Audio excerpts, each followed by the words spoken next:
Okay.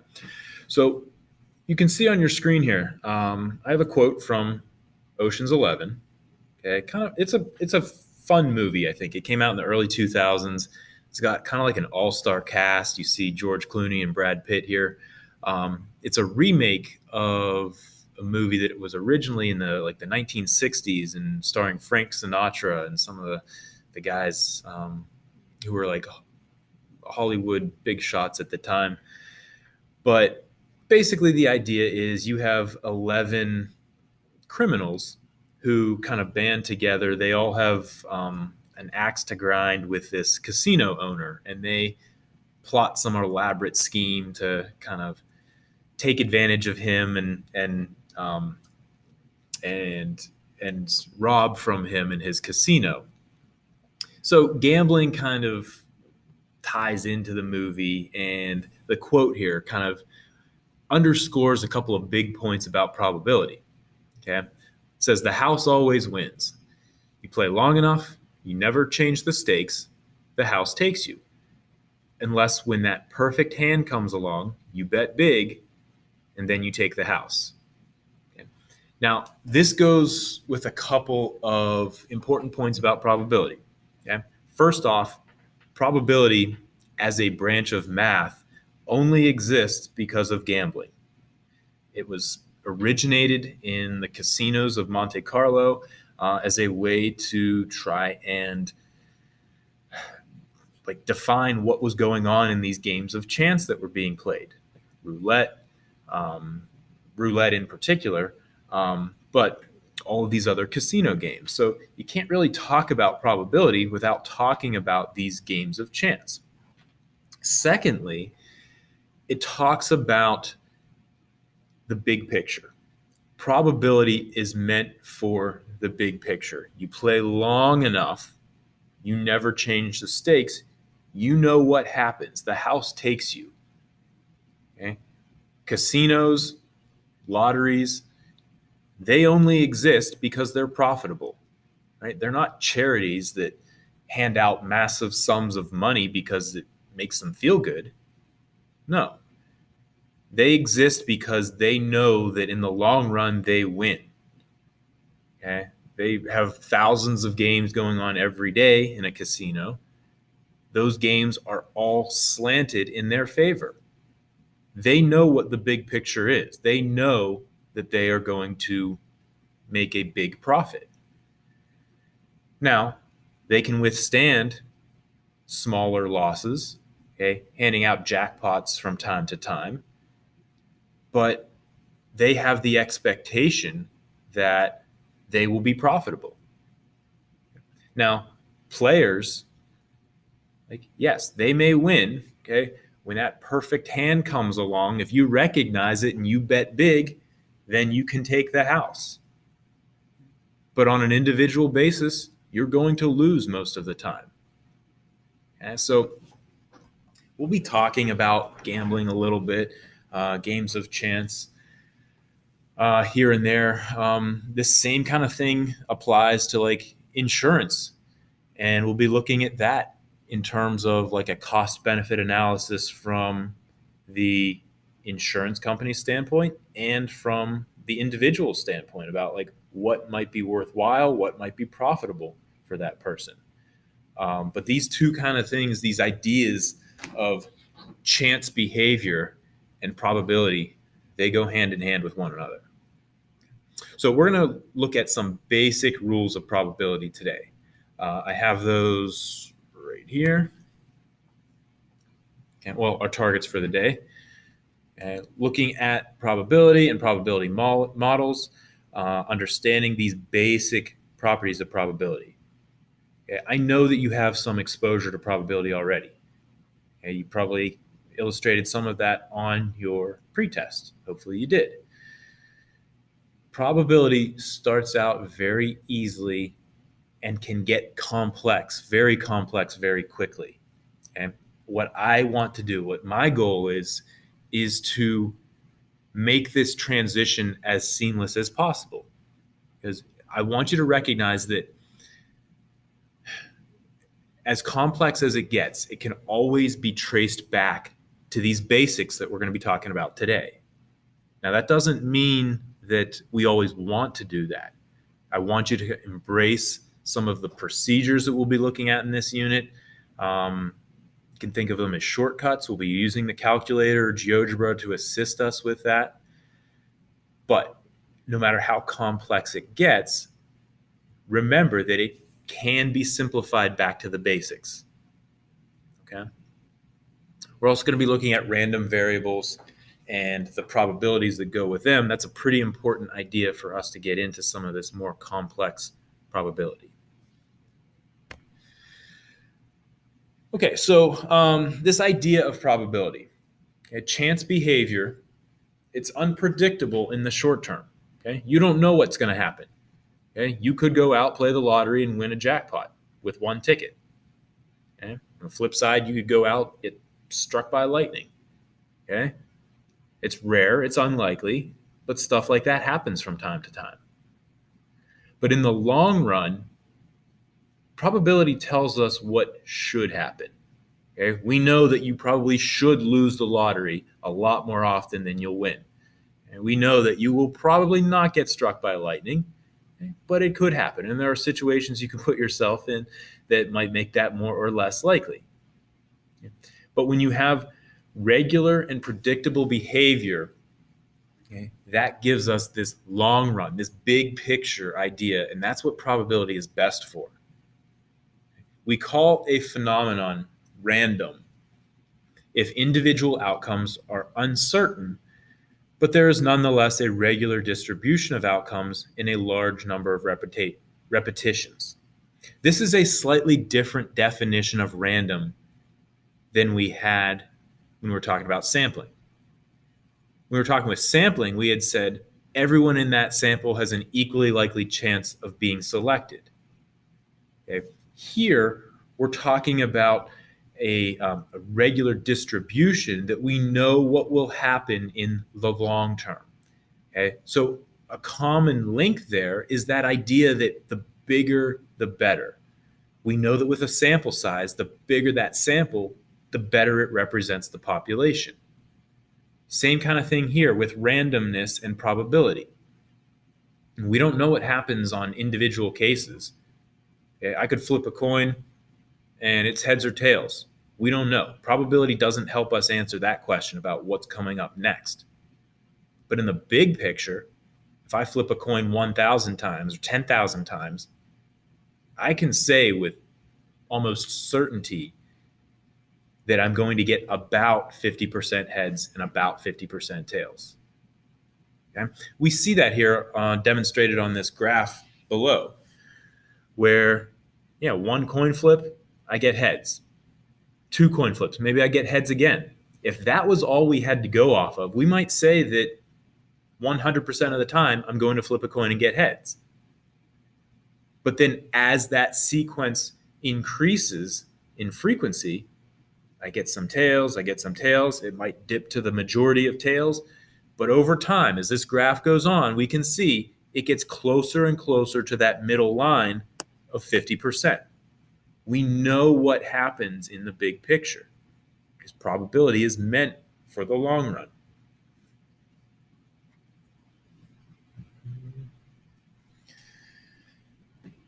So a couple other points about randomness here. This is a slight tangent, but it's interesting nonetheless. Okay, we've talked about the random number generator on the calculator and on the computer. These are actually what we call pseudo-random. Okay, it's not really random because it's based off of a defined computer language that has been coded to give you an output. So it's random enough for our purposes in that just we need a random digit between 0 and 9, but it's not truly random in the sense of we don't know what's coming next. Okay? The same thing with that table of random digits. Okay? That was created based off of a computer program again, so it's the same sort of thing. Okay? I have this activity that I haven't done yet this year. We might do it in the future. But we're using the graphing calculator to replicate like 7,500 dice rolls. And the way the calculator works, you know that it's created off of this defined language. So what happens is if like students are doing this for the first time on this calculator, or if you've recently reset the calculator, everybody will get identical simulated dice rolls on the calculator the first time you do it. Okay? And you're talking about 7,500 dice rolls all identical to each other. That if it were truly random, like the odds of something like that happening are like so bizarre, like they're off the chart. Like you'd have a better chance of winning that jackpot at the lottery rather than getting identical results. But it happens multiple times over because it's not really random; it's pseudo-random. Okay? Now, some of these physical events that we've talked about, flipping a coin, rolling dice, those are random. Um, they obey physical laws, but again, it's random in the sense that it gives us an unknown result. Kind of lends into an idea about like, well, what is truly random? And you get into this idea of a chaotic universe and chaos theory. This was referenced in the original Jurassic Park movie. Jeff Goldblum's character, Dr. Ian Malcolm, was a mathematician, and he's talking about like scientists using genetic engineering to bring dinosaurs back, and the chaos of the universe, that it's unpredictable, and life is unpredictable, and that was the extent that he was talking about this chaos theory. There are like random behaviors in the universe that sometimes can be like translated into numeric random numbers. If you go to the website random.org, they have a random number generator there that is based off of radio frequencies that are gathered from outer space and assigned a random digit. And so that's thought of as being like truly random as opposed to the pseudo random that we see on a typical random number generator. And then you get into like quantum mechanics and like the physics of like particles of atoms moving randomly and stuff that's beyond my understanding. But kind of off on this this wormhole here of what random truly means. For our purposes, it's kind of like the key ingredient to probability, and we saw how important it was with our tests for determining how well something represents what's going on in the population.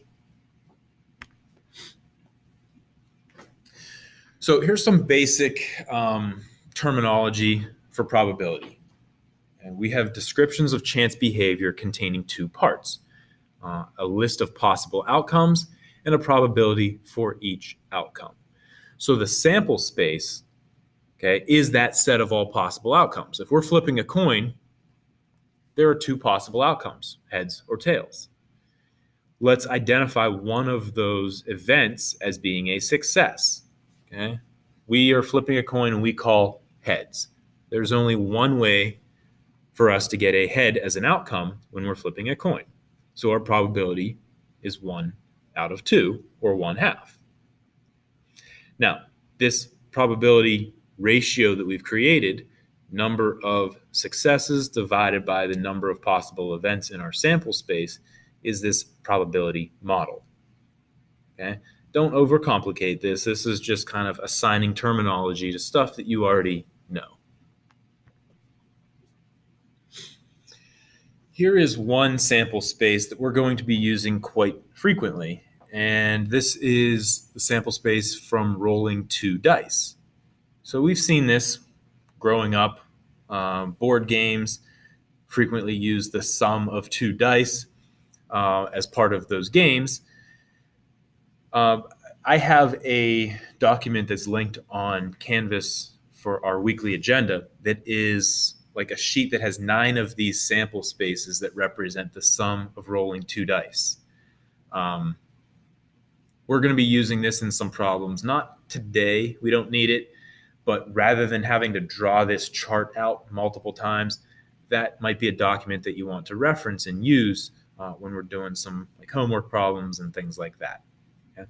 We'll start to see some patterns emerge with this. Like oftentimes with our 2 dice, we're interested in the sum.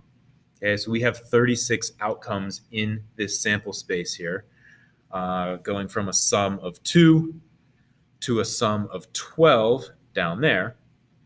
And we can see some patterns and things happening across the rows and the columns and the diagonals. Like you can see as you work your way down this first column, we have 2 as our sum, and then 3, and then 4, 5, 6, 7. So it increases like that. Our most common sum that we have here is a sum of 7, and that occurs along this main diagonal. There are 6 different ways that we can roll 2 dice and get a sum of 7. Okay, and you can see them all right there. So 6 different ways, 6 out of 36 reduces to 1/6. Okay. So we'll explore this a little bit more in some future lessons. Now, here are these 4 basic rules of probability that we'll be looking at. Okay. Now, these are very simple, and in fact, 3 of them are kind of giving you the same main point. This slide here, we're looking at them in words. Our next slide, we'll be looking at them as mathematical formulas. Okay? But these are those basic rules that pretty much everything we do moving forward could eventually be traced back to. Okay? So our first rule, any probability is a number between 0 and 1. Typically with probabilities, we represent them as decimals. Okay, so that 50% for a coin flip that we talked about, we would treat that as 0.5. Now you can exchange between decimals and percents or fractions, okay? But typically if I give you a decimal, that's how it's understood to represent a probability. One of the big things from this rule is that we cannot exceed 100%. There are certain times in math that going over 100% will make sense, but probability is not one of them. Similarly, on the lower end, we cannot go below 0%. If something has a 0 probability, then it's never going to happen. A negative probability doesn't make any sense. Okay? So everything must be between 0 and 1. Now, our second rule, all of the possible outcomes together must give you that probability of 1. Again, I think it's kind of based off of the same rule. If I were like king of probability, I'd probably put rules 1, 2, and 4 all as one big rule because they're all playing off of the same idea that everything needs to add up to 100%. What that second rule is more specifically saying is that it says because some outcome must occur on every trial, the sum of these probabilities for all possible outcomes must be exactly 1. So if I have a population where 75% of that population favor candidate A, that means that the remaining 25% either favors candidate B or C or D, or they are indifferent and have no choice, or they have no opinion. But everybody in that population must be represented because everybody must add up to 100%. If 75% of them are favoring candidate A, everything else is in that remaining 25%. This is why I would join rule 4 with these other 3. The probability that an event does not occur is 1 minus the probability that the event does occur. Okay, this is this idea of complementary events where I can do 1 minus the probability that something happens, and that will be the probability that it does not happen. Okay, you have this kind of like binomial interpretation of yes or no. That's everything that's possible.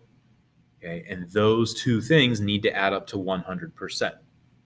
Now you get into some gray area here, like back when we were talking about like voting in elections and stuff. Okay, you can't just say this party's candidate versus this party's candidate, adding up to 100%. There are third-party candidates, other things like that, undecided voters, people who aren't voting. Okay, all of those possibilities need to add up to 100%. Everything that's possible needs to be accounted for. Okay, which goes into rule number 2. But all 3 of those rules are kind of based off of that same big idea of 100%. Rule 3 stands out. If 2 events have no outcomes in common, the probability that one or the other occurs is the sum of their individual probabilities. The key word here is or. That two-letter word is the most important word right there. Or means add. Okay? We're talking about a disjoint series of events, which means there's no overlap. When we start talking about overlap, we're still going to be adding. It's just we have to be a little bit more careful about what we are adding. But whenever you see or, if I want the probability of this or the probability of that, I add those 2 probabilities together. Okay? Let's look at some of these expressed mathematically. These same 4 rules, okay? Some of these are pretty straightforward to read. Okay, rule 1, saying our probability needs to be between 0 and 1. We just have that expressed with inequality symbols. Rule 2, probability of S, the sample space, is 1. Rule 4, going down to the bottom here, our idea of complements. 1 minus the probability of A gives us the probability that A does not occur. A more common notation for that is this, probability of not A. Okay, that little apostrophe right there means that probability of A does not happen. Okay, and that can be found by subtracting it away from 1. But we see on rule 3, there's that key word of or. The probability that events A or B happen if they are disjoint. Disjoint means that they cannot occur simultaneously. There's no overlap between them. Okay, you'll also see the phrase mutually exclusive, meaning disjoint as well. Okay, they have no outcomes in common, and they can never occur together. We can simply add those 2 probabilities together. Okay. All right, so these are the basics. These are pretty straightforward rules that are always true. Let's do a couple practice problems to demonstrate this. First one here says, if you estimate the chances of getting sick from drinking expired milk at 30%, then what's the probability that you will not get sick? Okay, well, there are 2 outcomes possible. You drink this expired milk, you either get sick or you don't. Nothing else is possible. So if there's a 30% chance that you will get sick, using our 4th rule or idea of complements, 1 minus that 0.3 gives us 0.7, or a 70% chance that you will not get sick. Okay, it's as easy as that. You don't need to overcomplicate things at this point. Our next example, the probability that a piece of checked luggage will be temporarily lost on a flight is 1 out of 176. So therefore, what is the probability of your luggage arriving safely? Well, this probability is expressed as a fraction. Somebody unmute and tell me what this answer would be.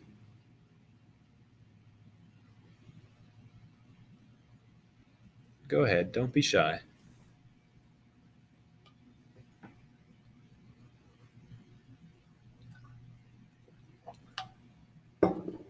Leave it as a fraction.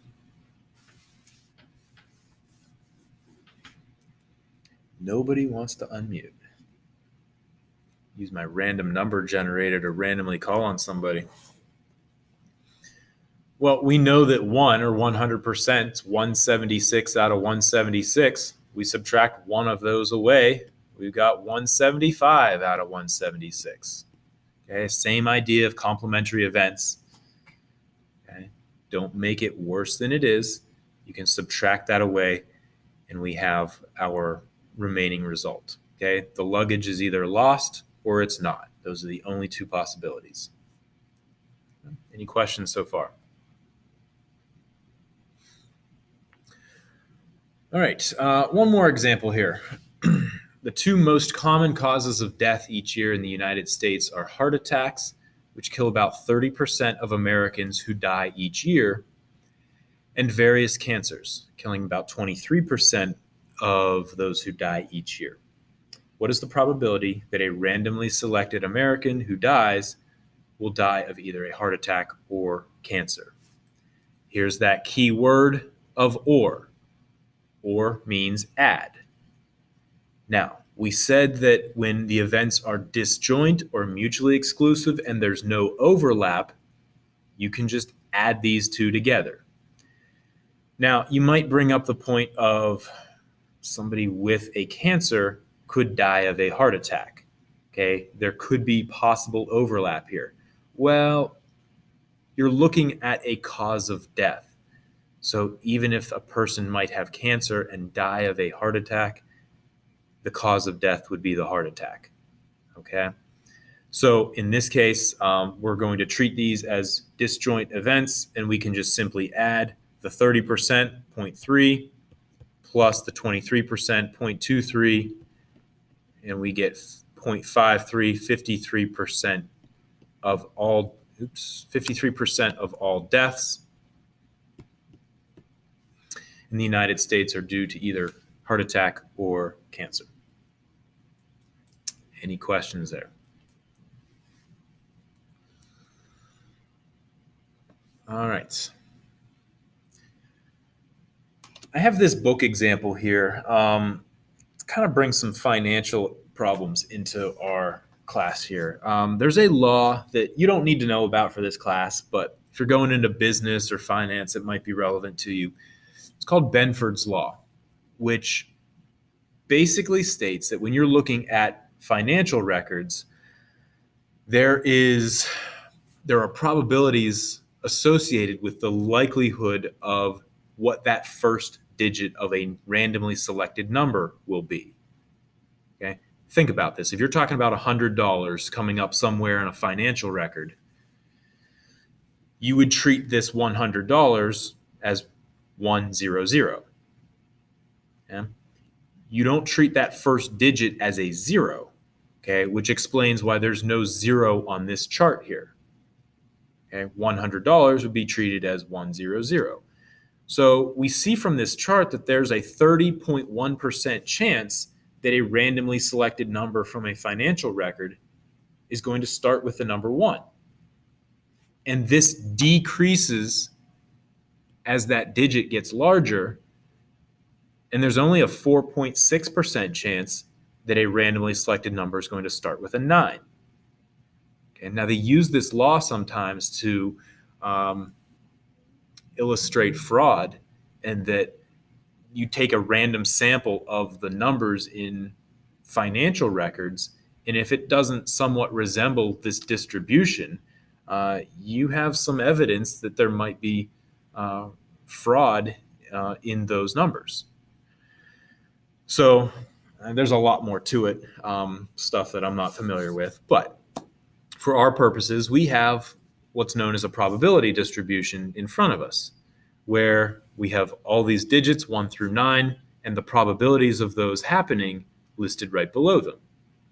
So in this probability distribution, we have to show that it satisfies these rules of basic probability. So part A, show that this is a legitimate probability model. We're going to add up all these decimals and just verify that they do in fact give us exactly 1. Now, we don't need to reach for our calculator and do that, but if you wanted to, okay, 0.301 plus 0.176, etc., will get you 1. Okay, so everything that's possible is on this chart. Secondly, part B says find the probability that the first digit for the chosen number is not a 9. So that would mean that we would need to either add up all of these probabilities, okay, and get this result, or we could use our fourth rule of probability for complementary events. If a 9 is an unsuccessful outcome, subtract away that probability from 1, and we're left with 0.954. The probability that 1, 2, 3, 4, 5, 6, 7, or 8 is our first digit. Okay. Any questions on that?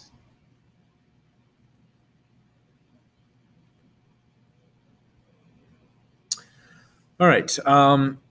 Admittedly, these next couple slides aren't really that important for what we are doing, nor are they important for like our PIT test at the end of the year. Okay. We are concentrating on finite or discrete probability models, meaning that we have a fixed number of events on these models, or a fixed number of possible outcomes for these probabilities. Okay? Everything follows the rules 0 through 1 for each of those probabilities, and they all add up to 1, making this a finite probability model. Continuous or infinite probability models get to be more of a theoretical type of application, but we actually already have done a little bit of work with a continuous probability model back when we were doing the normal model. We had those probabilities, and we were finding the probability represented by area under the curve. That was a continuous probability model because we were not looking at like finite solutions there. We were looking at a range of values under the curve. Okay, so that's what this is. Again, we don't really need to worry too much about this. This is going directly back to what we looked at in Unit 1. If we're given a mean and a standard deviation, we can create that model to represent a population. We're going to be doing a lot of work with random variables. A random variable has a numerical outcome for a random phenomenon. So when we're talking about the coin flip, okay, two possibilities, heads or tails, that is not a random variable because those are not numerical outcomes, heads or tails. Those are categorical. However, if we were to say that we flip a coin, and if you get heads, you win $5, and if you get tails, you get $0, now that's a random variable because now we've given those outcomes numerical values. And we can represent these on a probability distribution, which is that table that we just saw. Probability distribution of a random variable x tells us what values x can take on and how to assign the probabilities to those values. And as I said, we're going to be concentrating on discrete random variables. Let me go to a different source here for some practice problems. Okay, I know there's a lot of text on this slide here, but we have a couple examples that I want us to take a look at. So our first one here, let's say we're playing a game where we put all of the letters of the alphabet into a hat, and if you choose a consonant, you win $1, and if you choose a vowel, you win $5. So x would be the random variable representing the outcome of the experiment. So the action of consonant or vowel, that is not a random variable. But the numerical outcomes of winning $5 or winning $1, okay, those make it a random variable. Same kind of thing with like grade points. Okay, it says here in most college courses and in high school here, you get a letter grade A, B, C, D, or F. But for credit purposes, you are given grade points that correspond with those letters. So 4 points for an A, 3 for a B, 2 for a C, 1 for a D, 0 points for an F. So X is the random variable representing the points that a student gets with those possible values of 4, 3, 2, 1, and 0. Okay? So we make this chart, which we saw with that Benford's law, okay, where we have all of these numerical outcomes represented in this first row. And we have all of the probabilities that go with those random variables in this second row. Now, it satisfies those minimal requirements for basic probability. Every number is between 0 and 1, and all of these probabilities must add up to 1. That is important. Everything that's possible needs to be represented on a probability distribution. So let's go back to that first example with the letters of the alphabet. Okay? We have our random variable x and the probability of x. You're going to start every probability distribution like this. Our two numerical outcomes here are winning $1 for a consonant and winning $5 for a vowel. Okay, this is the kind of game you want to play where you cannot lose. So let's start with the vowels. We have 5 vowels, A, E, I, O, and U. So our probability of reaching in and pulling out a vowel would be 5 out of 26. It makes sense to go with a fraction here, but if we really wanted to, we could convert that to a decimal. Now, what would be the probability of selecting a consonant? Anybody want to unmute, or are we still going to play this game? All right. Well, I could count B, C, D, F, G, H, J, K, L, or the more straightforward way is to use that fourth rule of probability. If it's not a vowel, it's a consonant. 1 minus, or in this case, 26 minus 5 gives us 21 out of 26. Okay. And not that I expect it from you guys, because nobody's unmuted up to this point, but inevitably every year I get somebody asking about why. Okay, why sometimes serves the purpose of a vowel in a word, but it is not actually a vowel. It is a consonant. Okay, there's your English lesson from the math teacher. All right, our other example here. We're talking about the grades and the grade points that go with that. We have a college instructor teaching a large class. He traditionally gives 10% A's, 20% B's, 45% C's, 15% D's, and 10% F's. So a student is chosen at random from the class. The student's grade on a 4-point scale would be as follows. We want to create this probability distribution. So we'll start this like our last distribution, x and the probability of x. And our random variables here are 4, 3, 2, 1. That's a real 1 there. And 0. And it's important that we have the 0 here because we see that 10% of this class traditionally gets an F. Okay, we can't just ignore that. Okay, otherwise our probabilities are not going to add up to 100%.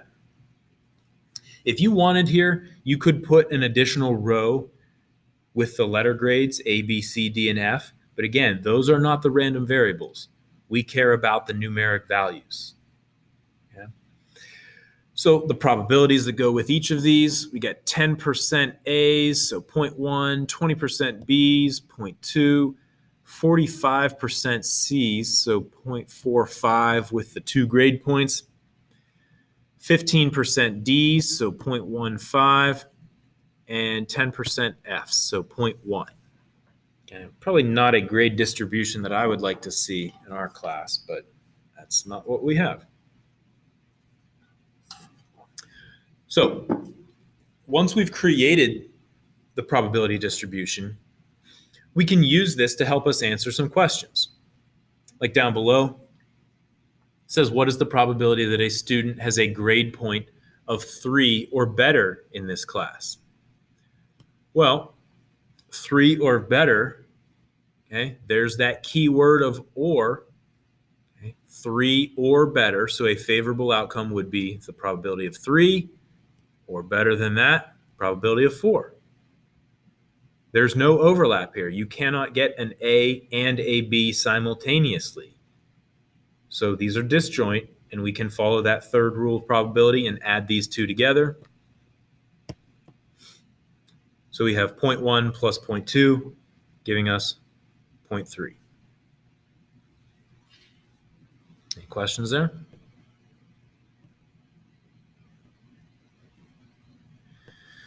All right, our next question. What is the probability that a student has a grade point of 2 or worse? Again, or means add. So we want 2 or worse than that, 1 or 0. So we can add these probabilities together. Okay. 45 plus 15 is 60, plus another 0.1 would be 70. So 0.7 would be the probability that a randomly selected student gets a C or worse. Okay. 2 grade points or less. Now, we could have also done this using our fourth rule, our idea of complements. Our first question said probability of 3 or better. Our second question is everything else. So we could have done 1 minus that 0.3 and got our 0.7 that way. The last question here says draw a probability histogram to picture the probability distribution of the random variable x. You don't really need to worry about this too much, but it does tie it into what we talked about earlier in the year. And we could make a quick histogram here to illustrate this probability model. We have probability or frequency along the y-axis, okay, 0.1, 0.2, 0.3, 0.4. And along the x-axis here, we have these categories, these ranges of values. Okay, I'll go in reverse order here. 0, 1, 2, 3, 4. And we can just draw the heights of the bars based off of our probabilities. Okay, so the probability of an F or 0 grade points was 10%. So 0.10. A D or 1 grade point was 15%. So this goes up just a little bit and over. A C or 2 grade points was 45%. So we're going up to about there and over. A little sketch there.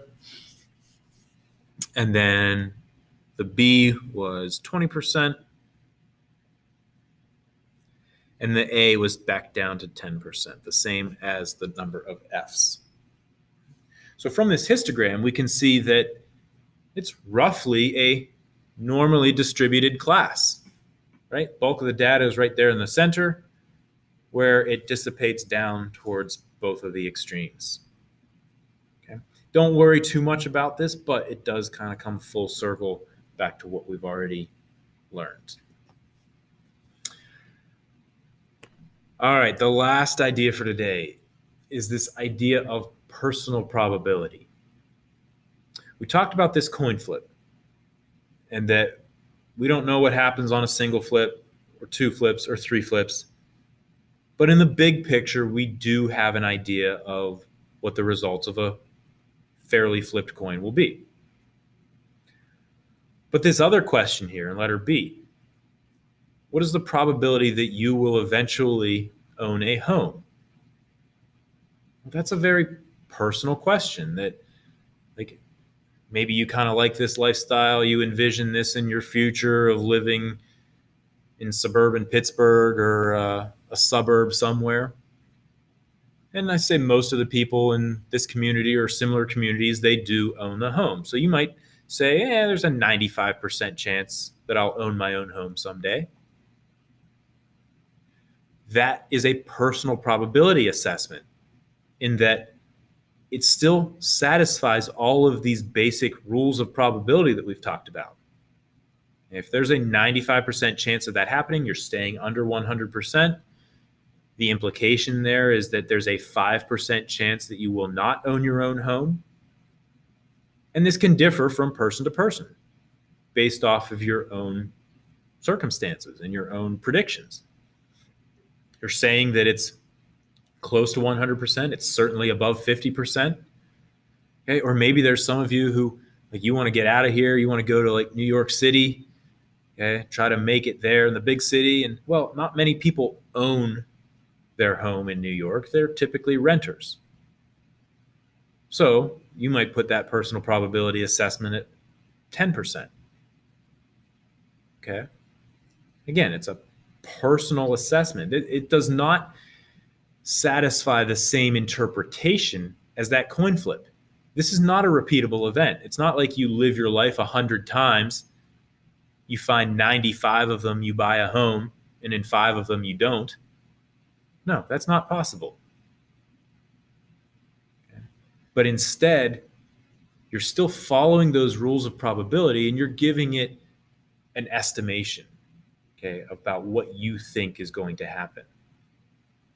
We see this a lot with athletics, right?